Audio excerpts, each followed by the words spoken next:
right. Cajuns getting McNeese.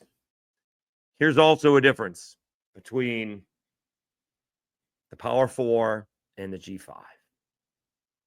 It is Tuesday when we're recording this, all right? Walker Howard was injured on the last play, the last possession of the Cajuns ball game, all right? I have been told what it is. I haven't been able to confirm it, so I'm not going to report it.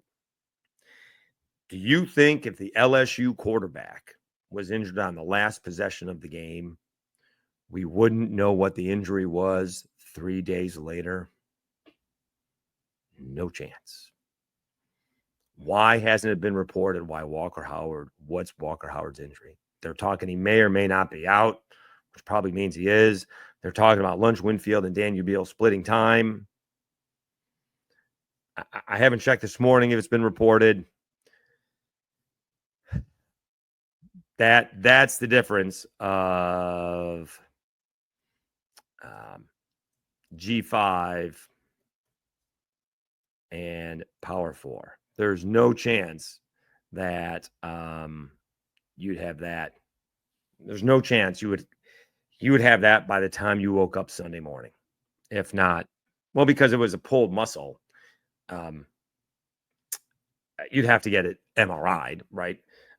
But you'd get it by Monday. You'd have it by Sunday morning or something like that. All right. I'll give you an example. All right. This wasn't even a player. This was a broadcaster. So this is before Chris Blair took over. All right. Jim Hawthorne was calling it a career. Chris was going to do baseball, which is very ideal, but Jim was going to finish up with football and basketball. And Chris was taking over for football or taking over for baseball. All right. Jim had a heart issue. All right. Had a health scare. All right. And they put out a press release. Jim's going to miss a little time. Wasn't specific on what it was. Maybe use the word health, but, going to keep it private.